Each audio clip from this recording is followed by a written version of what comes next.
Welcome to another horrific review.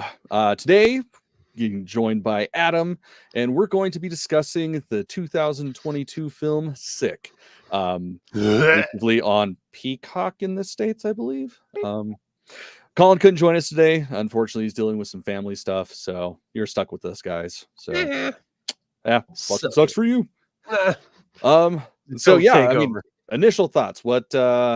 What were you thinking when we watched this? I saw the trailer and I was like, oh, this looks actually really familiar, like every slasher ever. And then watching the film, my initial thoughts were like, yeah, it's pretty much like every slasher ever, except that it felt kind of real for what it was set in.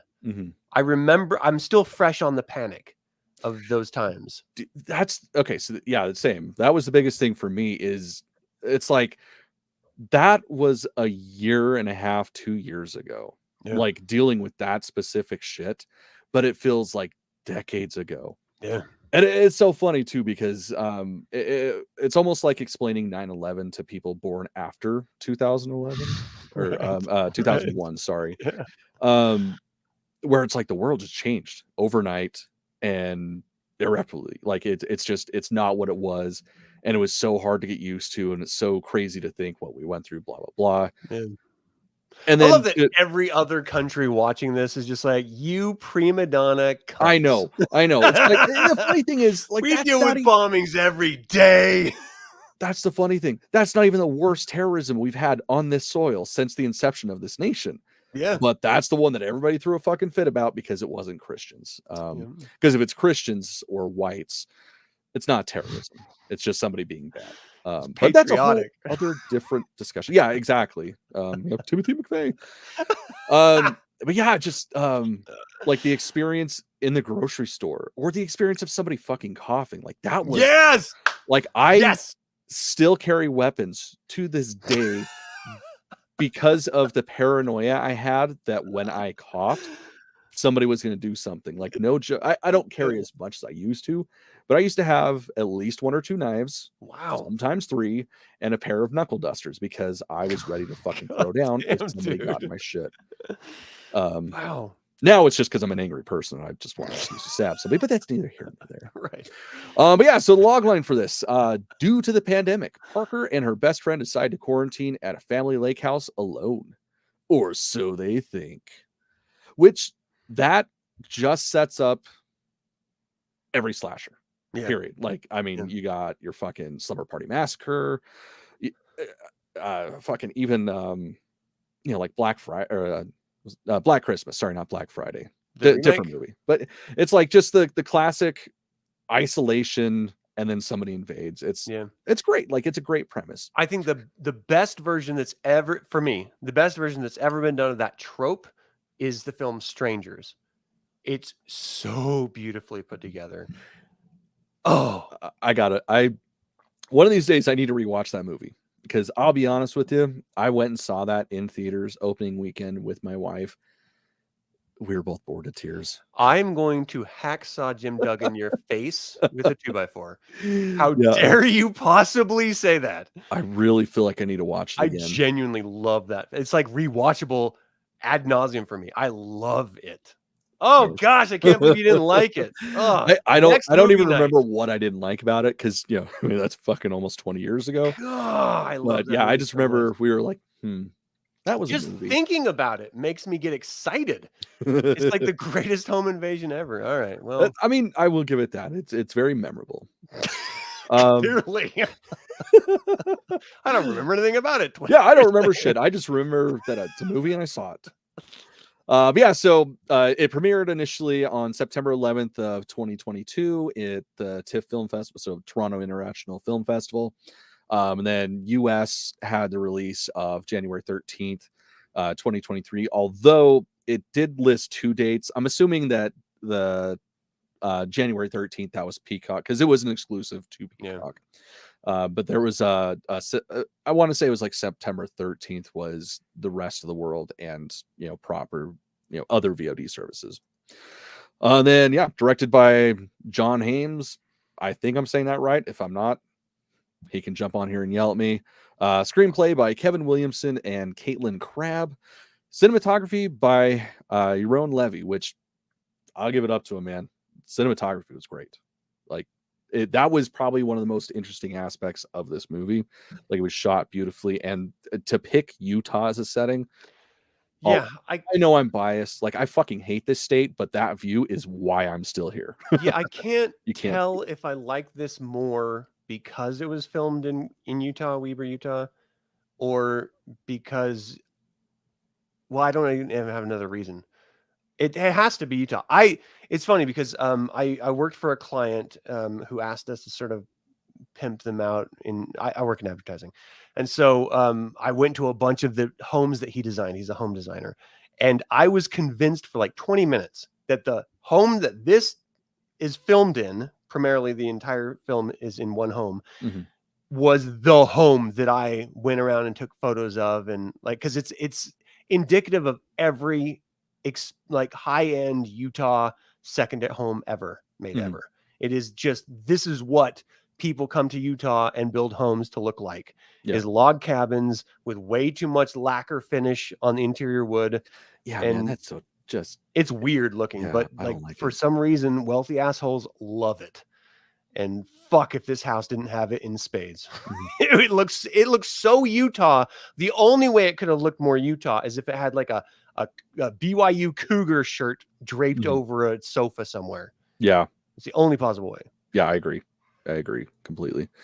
Yeah, and I'm the same way. Like I think I'm biased about this movie just because of the backdrop. Like I love this statement. Yeah, people that don't know, Utah is filled with assholes, but it's beautiful. Yeah. Like, some of the worst people on the fucking planet, but it is so gorgeous. Like the view, hell, the fucking nature. And the thing is, like, you go, let's just say half hour in any direction, you're gonna find different environments, and it's all so fucking beautiful. Yeah, some environments you're gonna find Coca-Cola products on the ground, and others are gonna be Pepsi products on the ground. That's true. You will inevitably find products on the ground, though. Yes, and usually there's probably some syringes there too, or at least a glass stick or 100%. Yeah. Yeah. All right. Yeah. So getting back on now that we've music done our tourism job. Yeah. Hey, you know what? They got rid of the private club memberships. That's something, I guess. Yeah. It's You used to have to be, just to qualify that for people who don't know, in order to buy drinks in a bar, you had to be a member of a private club, like a private fucking club. You didn't have to wear a jacket or anything, but you had to like pay for membership to buy a beer. In some cases. What the fuck? I was a member at a bar called Kamikaze's. I never once paid for a membership. I never once applied for a membership. Just the owner just assumed I had a membership. You project Kamikaze? I fucking do, man. Like that. All right, so here's for the Utahns that are listening, because I know there's a lot of them. Yeah, if you've ever been to Bert's Tiki Lounge, may Odin bless its soul. Basically, that was the Ogden version of it. It wasn't quite punk rock, like it didn't smell like piss and PBR, but close. And just some of the greatest shows I don't remember were there. Some of the best fights I don't remember were there. It's a beautiful fucking place. Tommy, I love you. But yeah, like memberships were a fucking weird thing. Yeah, that was a weird thing. And if you didn't have a membership, you had to pay like $10 to get in just to go buy beer, which was already weird. Overpriced. Yeah, weird place. Which is now the normal price for a beer anywhere. Yeah, well, at least you don't have to have the fees. Yeah. You don't have to pay $10 to pay $10. Yeah, exactly. You just show up and you pay it and you go, huh, gross. Why do I still go to bars? Freedom. Yeah. We can thank the pandemic for that. I don't like drinking at bars anymore. It's like, why is this so expensive? Dude, I'm never still sober. Like drinking in bars. I think bars are like the worst, like cesspools of humanity ever. It's just sadness and despair, like walking around. It's weird. Yeah. Like we had friends that were over in Magna and they're like, hey, come out to our holiday bash at this bar. And I would go and I'd just be like, this is like I'm here for a holiday. This is there every day. Like this is them on a weekend. That's the saddest goddamn thing I've ever seen in my life. Like, fuck me. I feel bad about myself just for having witnessed your sad life. Like, fuck. And you live it. Fuck. Ugh. See, that's usually how I felt when I went to the cowboy bar that I used to go to all the time. Because yes, I used to go to a cowboy bar, and we'd kick everybody out by putting on, about 30 minutes of black metal and death metal. Sweet. And then usually about the time the credits ran out on the jukebox, it just went back to country and they were all gone. So we just all sit there and get fucked up. But outside of that, like all the bars that I would go to, it was for concerts. So yes, you had your regulars there, but they were like the fun, sad people. Like, that as soon as they leave, they're just gonna be miserable until the next time they're there. Yeah. But they're having fun right now. It's a highlight. Yeah. Yeah. Like being at the sad bar is the highlight of their sad lives. Yeah, man. Like, fuck. Ugh. All right. Life. There has to be worker bees. All right. That's all there is to it.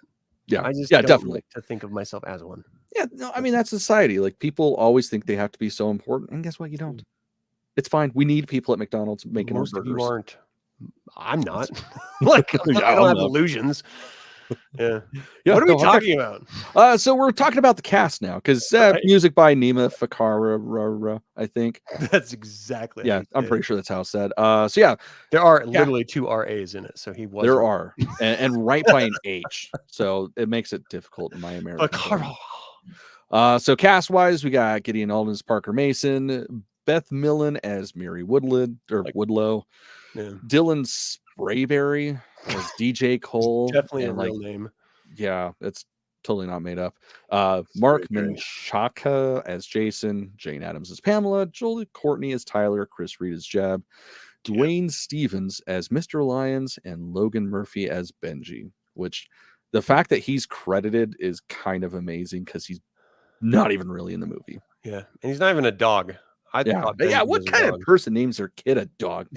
I mean, I named dogs people names, but that's cute. Okay. You can't go the other way though. Yeah, no, it doesn't work the other way. Yeah, so I mean, plot wise, it's pretty straightforward. It's a home invasion set during quarantine. I kind of cringe a little inside when I see, I hate to say period specific pieces, but like almost like snapshot and times pieces. Yeah. So I mean, you got your general time setting piece. So like a movie takes place in the 20s, but it's not all based around a specific month, a specific year, anything like that. It's just that's the backdrop. So anytime that there's a COVID specific one, it's like, oh God, you guys are going for the lowest hanging fruit. And I'll be honest, for the first probably 10, 15 minutes, that's about what I was thinking.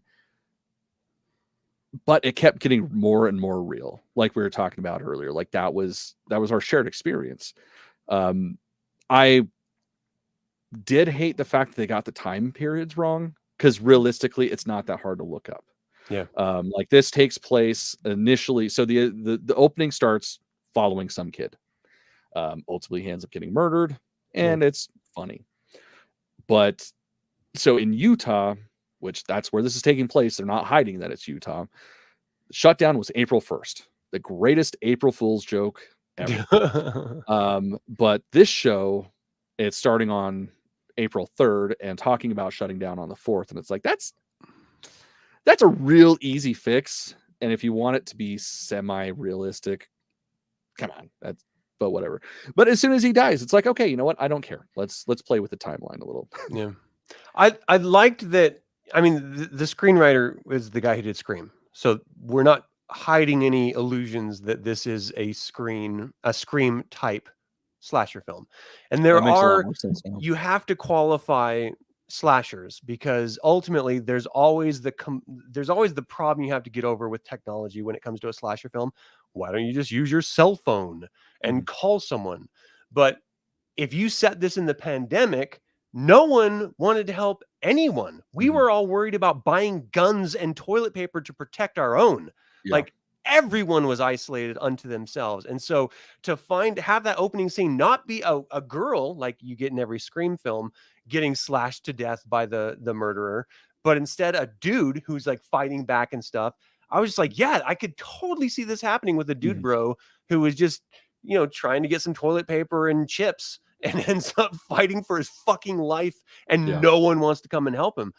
Like, I felt that. And when that fucking poor girl in the grocery store coughed and everyone like whiplashed to her, I was just like, yes, Yep. Everyone did that. If someone deigned to have a sneeze, fucking heaven forbid there was dust in the air, because if you happened to sniff that and sneeze, you were seen as the plague. Dude, and that was the biggest crock of shit, because Utah has got such a high pollen count. Like, basically, if you have any allergies whatsoever, don't come to the state, because this state is going to kill you. Yeah. Salt Lake Valley in particular seems to, it's like a valley, it's a bowl, so it traps pollution. Yeah, it's so bad. And yeah, that was the thing. Like, the first month after people were allowed to start going out to stores and go grocery shopping and shit, dude, that's all it was everybody like trying to be like, no, I'm not sick. And it's like, we're all seeing the cottonwood flying around in the fucking air. So obviously we know we're all dying from our allergies, not from the plague. But it's so crazy. Yeah, it was fucking real.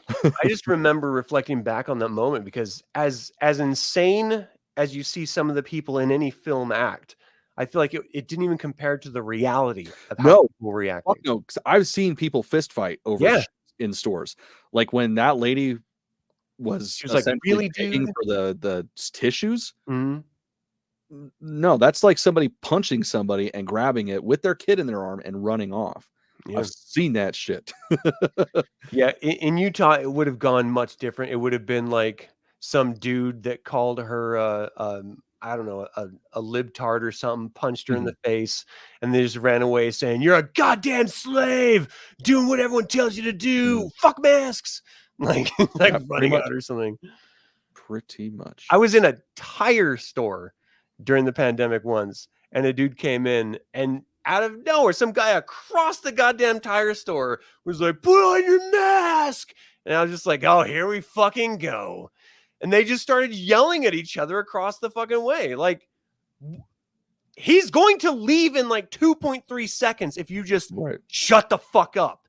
But you just can't help. You gotta be fucking pretentious and tell other people to put their masks on. And then when they're like, "Put your mask on, we're outside," are we even supposed to do that? And now what we know about the fucking virus and stuff, it's like, we were goddamn idiots, but still we didn't know. And then they're like wiping down the cardboard boxes of food. I was just like, yeah, dude, we did that. Yep. How stupid.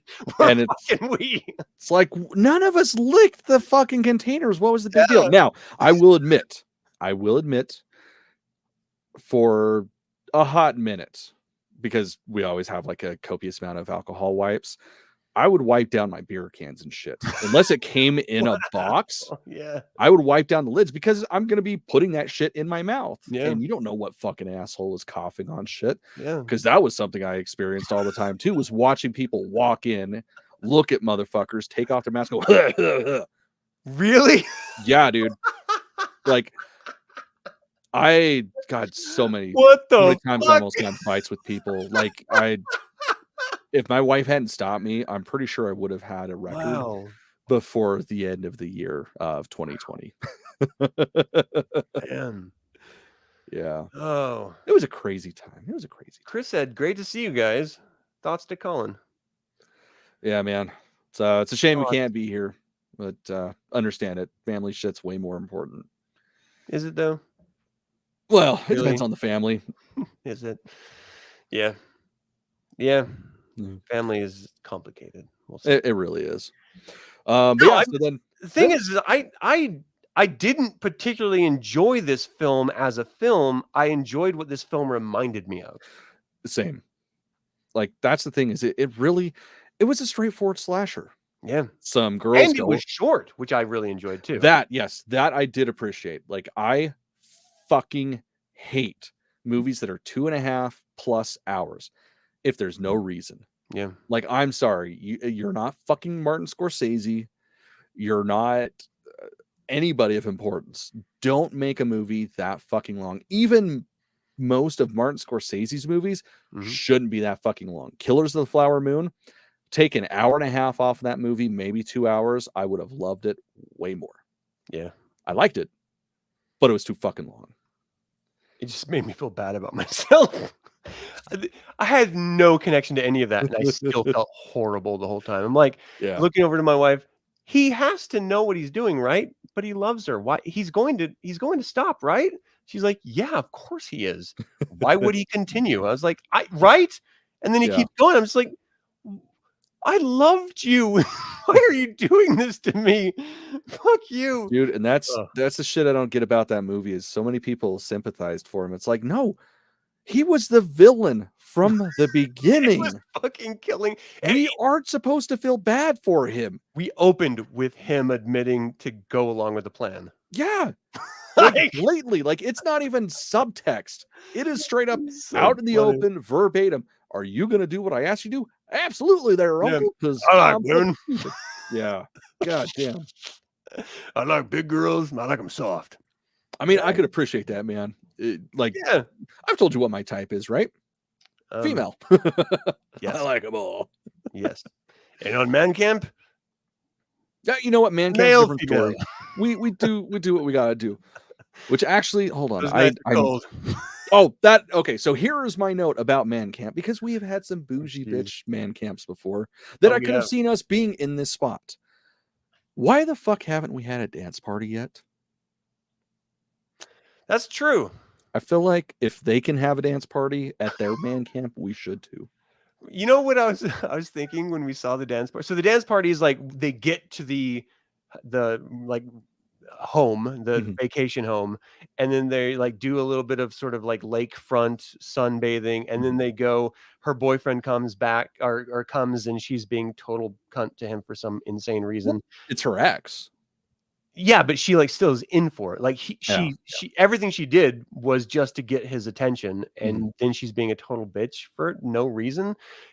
Okay, so I'm gonna put a pin on the dance party really quick and just say, if you like someone, human existence is short. Like life is short. If you enjoy someone's company, fucking let them know and just spend time with them. Dude, if you don't, get the fuck away and just ignore them. But don't spend your time torturing some other human because you're fucked in the head. Yeah, like, man. It's too short. I don't get it. Like, I'm gonna lose any sort of cool cred that I have right now. I don't fucking care. So I'm reading the 50 Shades of Grey series right now. And that is my biggest pull away from that is, what the fuck is wrong with people? You've got the most real motherfuckers out there that will do anything for you. And they're overly honest with you. Why can't that be reciprocated? Like, how hard is that in any sort of relationship? Like, not even a romantic, a platonic relationship, anything, any sort of interaction that you have with another human being. Yeah. You know, of course you should be nice, but be real, like be honest, be open. Like, we're all going to die at some point. Yeah. Some of us sooner than others. Like, what the fuck is wrong with people? I don't get it. Drives me insane. I don't understand it at all. It especially drives me crazy when there's no setup as to why. I get it if you're like abused and you're repeating behavior, because that's a thing. Yeah. I get it if you've been tortured or you've suffered in some way, then you're just lashing. She's like just a privileged fucking girl. That's literally it.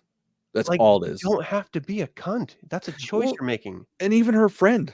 Like, yeah, exactly. The friends are always the ones that usually like, oh yeah, fuck him, fuck that person, blah, blah, blah. No, she's like, dude, just fucking leave him alone. Yeah. Like, you already got what you needed out of this. Why are you still doing this? And it's like, she's cool. I like her. Yeah, like the twist at the end, we understand why everything's happening because she's a cunt and thoughtless. But for me as a viewer, it wasn't enough to warrant the reaction. And it didn't endear me to her to care if she got killed or not. And so you're sort of, as a screenwriter, giving a double negative when it comes to something that you're supposed to do, which is make a viewer care about what's happening on screen. Yeah. And you just X'd all that out in the first 10 minutes. Yeah, definitely. So let's get back to the dance party, because when I was watching that, I was like, wow, this is a lot of energy. I don't have that type of energy. Yeah, no, neither do I. I don't care what substances you're putting in me. I got maybe 2.5 minutes and then I'm wiped for the night. Well, it's just so funny too, because it goes from being, the red herring is the boyfriend shows up. Yeah. He's on a phone call, so he doesn't hear them talking when he's knocking on the door. Yeah. I guess. Bullshit stuff. So he sneaks in the back door, which what the fuck is wrong with people? Lock your goddamn doors. 100%. Like, I don't know. Maybe it's the way I grew up. Maybe it's the fact that I've had some shit happen, but my doors are always fucking locked unless I know somebody's coming over. And then the second they leave, once they're out of my driveway, all doors are locked. Yeah. Because if somebody's going to try to get in, I'm going to know about it and then I'm going to fuck them up. Like, what the fuck? Why? Just insane to me. Fucking white kids.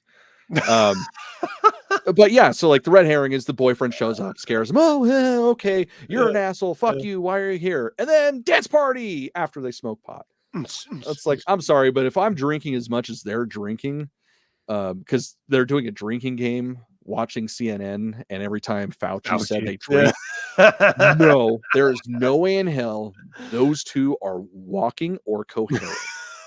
Not at that point in time in American history. Yeah. But doing that and then smoking some weed, nah, come on, you don't got that energy. No one's got that energy. No, they needed a crack pipe, or they needed ecstasy tablets, or something else, because everything that they were taking were downers, not uppers. 100%. And everyone knows, if you know anything about drugs, no, I definitely don't know anything about them. They're a mystery. Straight editors here. Yeah. It's weird because as predictable as this was, I could not predict where it was going. No, that twist was formula. I thought I had nailed down halfway through. I was like, oh, well, the boyfriend's clearly in on it. Like they're like invading and going to kill him, kill her and her friend because she fucked around. And when we realized the actual end, I was just like, oh, okay. Well, I don't really believe that would be a reasonable end, but okay, it's an end. Yeah, man. It's especially the effort put into it. So, yeah. All right. So the first twist is that the boyfriend's not the killer. Yeah. The second twist is that there's two killers dressed the same. Very Scream. And exactly. That was exactly what I thought was like, oh God, this is Scream. And now, of course, knowing that this is the person doing it, it's that. You're like, and then the final twist is even more Scream because there's more than two. Yeah. Like it's an entire family. And ultimately what happened was that video that homegirl took to piss off her boyfriend. She was asymptomatic and she gave 8 people COVID at that party. Now, here's the thing. Is that wrong? Yes. Is it worth being killed? No. Especially because at this point in time, that wasn't a thing. Like in March of 2020, everything was normal. Everything. Nothing was shut down. You didn't have to do any sort of implements. It was just like, try not to be around sick people. So the fact that she was at a party in March of 2020 and just so happened to be sick and got everybody else sick, how the fuck do you trace it back to her? Because there's no contact tracing at that point. Yeah. And then the test, that drove me insane too, when they fucking swabbed her.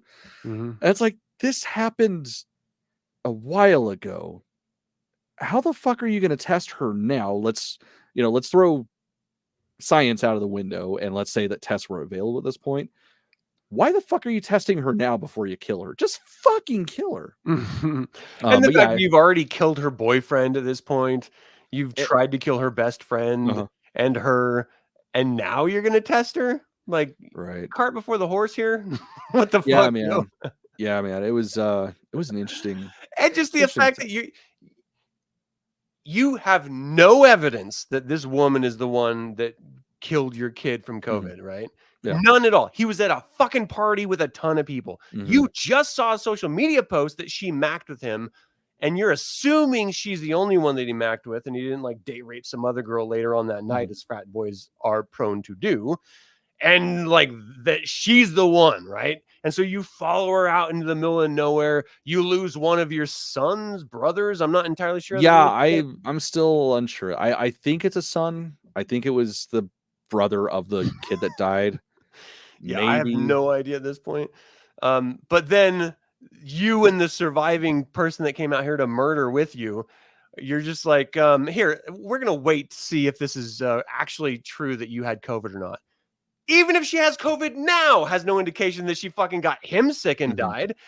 And if he died that night, wouldn't you be thanking her for giving him a happy ending? Like, You felt right? good before you went. Like, it could be worse. You It could be could be wasting away way in a worse. fucking hospital Yeah, on a yeah. ventilator, for fuck's sake. Like, thousands of people did. Millions. Yeah, I mean, Yeah. more than me. Yep, definitely. Then the other side of this is these are young kids. These are teenagers. The healthiest of most populations in the world.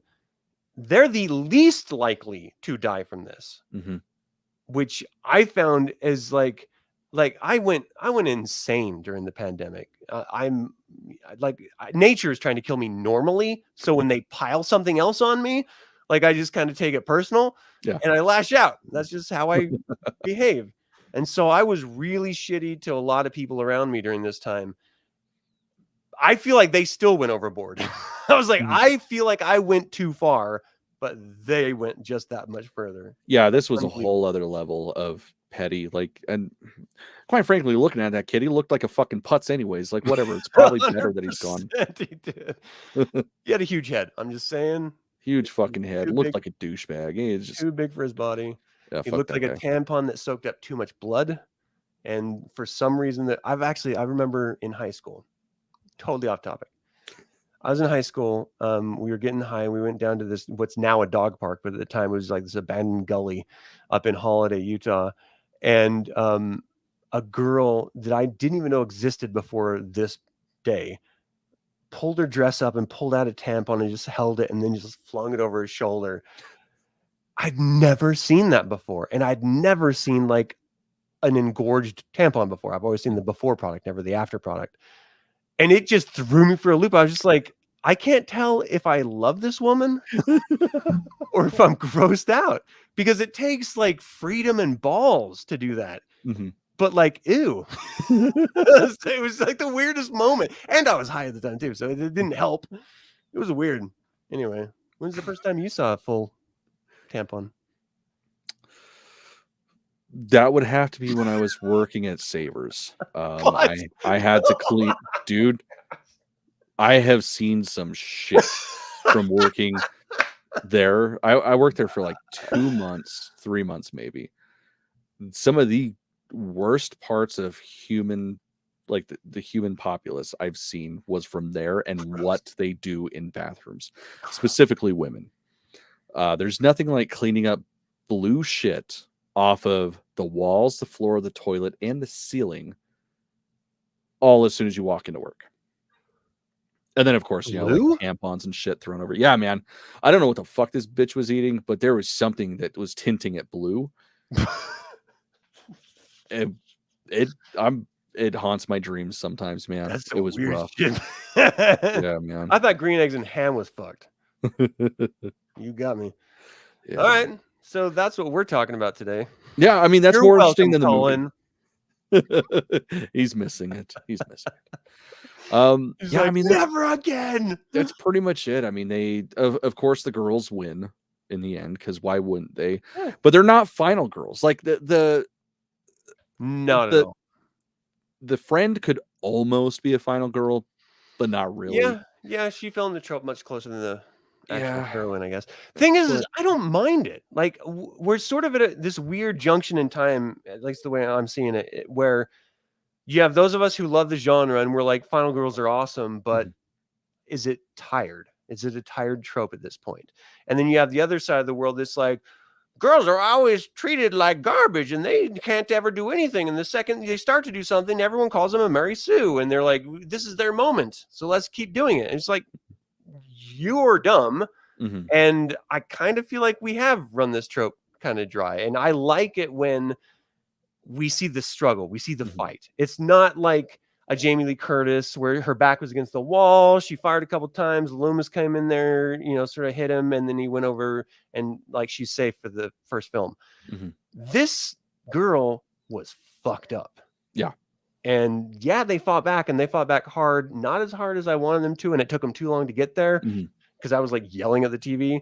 But that's what tells me that I enjoyed it, is that I was engaged enough to be actively involved in screaming at the TV, like, go for his fucking eyes. Why does no one ever go for the eyes? I was like, why do you keep saying that?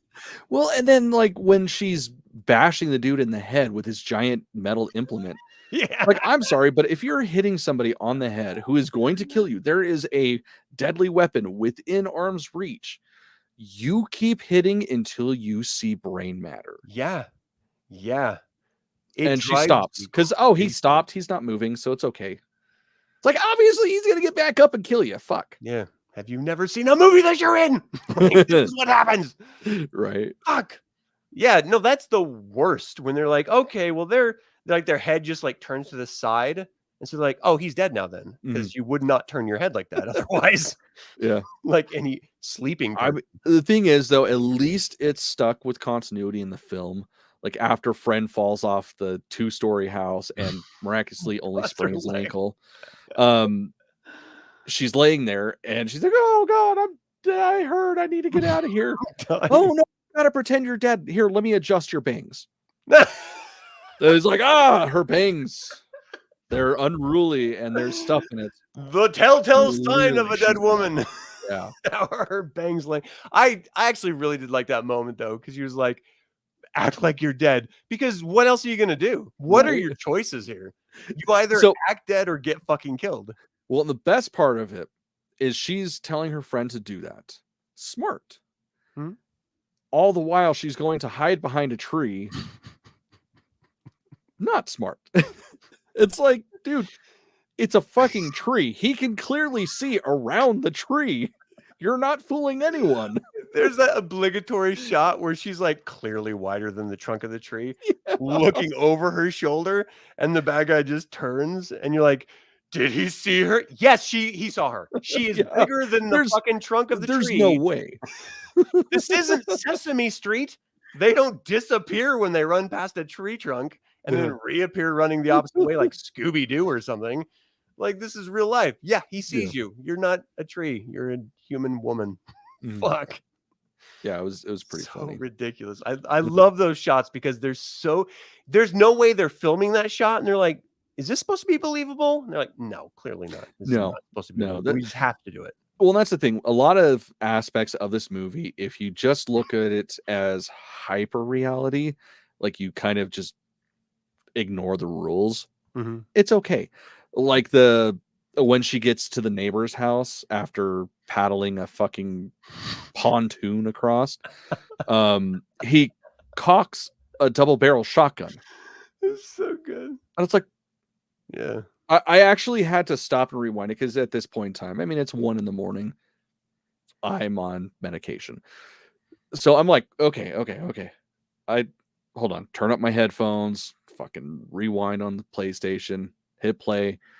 And yeah, no, sure as shit. It's like, you don't do that with those. Oh, and the antlers, like when homeboy falls off the top and lands on the rack. And he's all like, like the antlers are going with him. It's like, dude, antlers don't move like that. Oh, so good. so bad. It was what's worse about this is that like it's not the worst slasher I've ever seen. No, and it's certainly nowhere near the best, but I still I had fun. Like I'm having fun reflecting on it. Like it could have been so much worse. Oh, absolutely. Absolutely. Like I honestly bodies.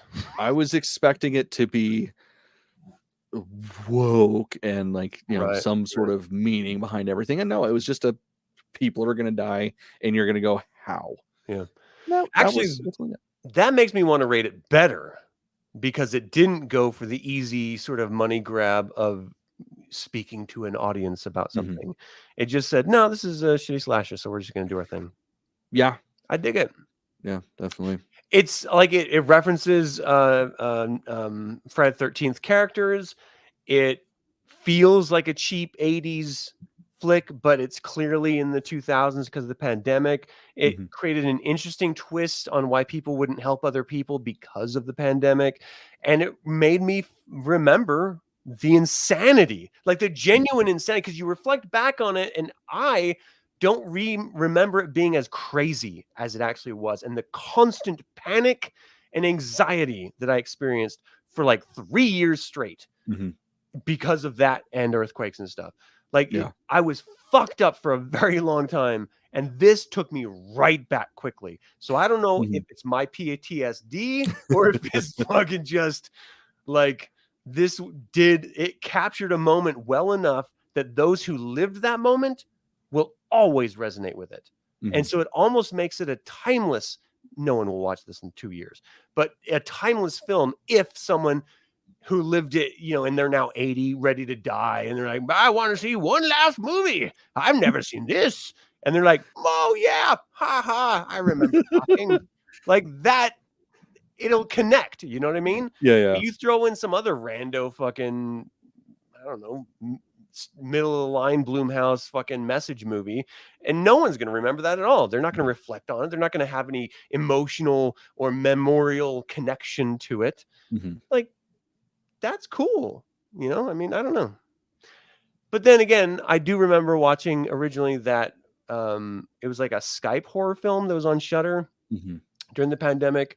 And it was actually really good at the time, but I've never revisited it. Like, I was just like, I remember it, but yeah, I'm kind of surprised I haven't either, because it was a breath of fresh air. Yeah, it was cool. It's a 60-minute movie. That's shorter than some television shows. Yeah.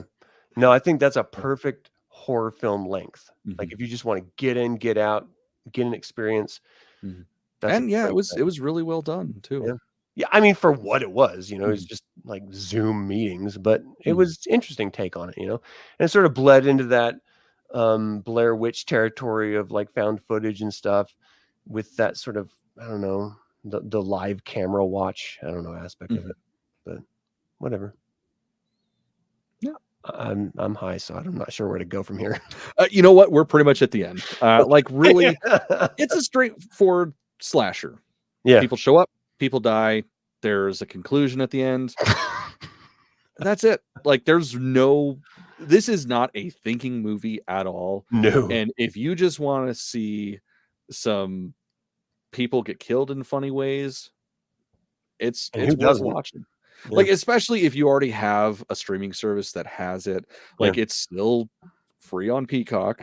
Like, it's worth it. I'm definitely going to be rewatching it because I watched it by myself. I got home super late, so I put it on super late. So I'll rewatch it with the wife. Not bad. Yeah. Not bad. I will say on defense of Peacock, it does have The Office. So that's why we have. That's kind of worth having the subscription price alone, and this is just an add-on. And to add on to that, I just watched Oppenheimer, which is also free on Peacock. But that's like 3 hours of me having an emotional meltdown. Yeah, man, I want to watch it, but that's a lot of time and a lot of whitewashing this destruction of my homeland. It's a lot. It's a lot to take in. It was rough. I never heard anyone say anything about that aspect of it either.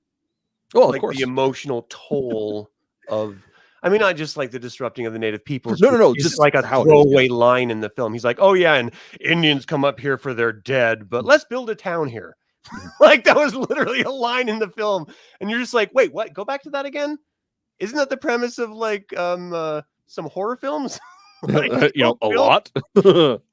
On like every fucking white horror film, there's like always this fucking ancient Indian fucking prophecy.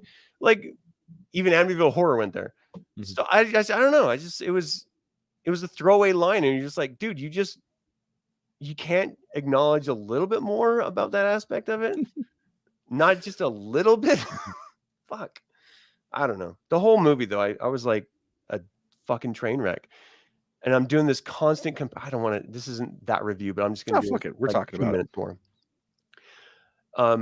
My wife went and got pizza, and so I paused it, and I was just sitting here thinking about it while we were like, 3/4 the way through, and I'm like, as horrible as they're portraying this moment in time to be, and yes, it was horrible. America was torn amongst its own. It's the middle of the goddamn World War II. You've got fucking not just us against other peoples, but it's race against human race. It's fucking political parties against political parties, hunt for communism and shit. Like this is a stressful, horrible time, but it's nothing compared to what we're just living with daily right now. Like you compare apples to fucking apples. We are in such a worse fucking place right now. Yeah. With so much horrible things going on. You thought the Holocaust was bad. Look at Palestine for a second. We are literally having a worse experience right now of that. Yeah. And it's accepted by the world over. No one even thinks about it. Yeah, Like, it's like, okay, fucking insane. as long as I can get my toilet paper, I'm fine. Like, yeah, it's Western colonization at its finest. It's amazing in the worst possible ways. And so like I'm having this existential crisis, realizing that I'm freaking out over what I'm watching, and the travesty is what's on screen, but what's actually happening every day is worse. And I'm just like, fuck me. Like, there's no out. I have to watch this horribleness to feel better about what I'm actually living through on a day-to-day basis. Right. And knowing that I am feckless in doing anything about it. Like, there's nothing I could do. I just, like, hands in the air, like, okay, I have to just sit here and just absorb the misery. Right. Like, that's the shit that gets me with that, is so many people throwing a fit, like having meetings with cities and states and representatives. We need to call for a ceasefire. Cool. What does that have to do with us? And what good is that even going to do? Like, oh, Utah's like, oh, we shouldn't kill these people that belong here. Well, I guess because the Utahns don't want it, we should probably stop. That's not how anything fucking works at all. It's such a strange time we live in. It really is. It's amazing. You need stupid horror films like Sick to distract you from the craziness, because if all I did was focus on what was real, I would lose my mind. Yeah, man. I mean, so honestly, bringing that right back around to the era this was portraying, that's what it was, man. Like, I did a deep dive so fucking hard into roots ska, like, you know, the old Jamaican ska, skinhead movement and shit. Like, I dig that stuff. That music, I mean, it's always been something I've been, you know, a fan of. Like, I grew up a fucking punk rocker, so I knew that music. But diving into classic horror movies that I hadn't watched in ages, going back to TV shows that made me feel different ways, like, I had to dive into that and cling to it so hard, because the rest of the time, if we weren't experiencing that, it was CNN and the fear that was being forced down everybody at that time. And if you don't have that kind of release, you're going to lose yourself. Yeah. Like, I unfortunately know people that have passed during all that shit, and not because of that shit, just the pure fear and everything, and they couldn't do it. So we need shit like this, and that's why movies like this should be championed. Yeah. As stupid as it was, we need stupid movies. Yeah. Yeah, and that's the other thing, is like, not every movie has to be emotionally life-changing. Like, sometimes it's nice just to turn on a fucking Top Gun and just geek out over just stupidness, you know? Yeah, absolutely. And that's it. Just have some fun for a minute. And while this wasn't, I'll probably never revisit this film. I didn't hate it, but I didn't love it. It was just like, okay, well, I'm pleasantly surprised by the ending, and that was it. So, you know, I can't really give it a good review, but it's not bad. And I would rather watch this than Oppenheimer again, if I'm being 100% honest, and that won Oscars. Yeah, man, I would rather watch this than Killers of the Flower Moon again. 100%. I will never watch that movie again. I'd watched this 3 times before. It was beautiful. The acting was phenomenal. The music was perfection. I will never watch that movie again. This I will watch. Like, The Great Gatsby was when I wanted to fuck DiCaprio, and this makes me want to kill him. Like, if it didn't make you want to kill him, there's something wrong. I want to murder this motherfucker. Yeah, so badly, and not even for like the cultural significance reason, just for his goddamn portrayal of that character. I hated so much the essence of that being.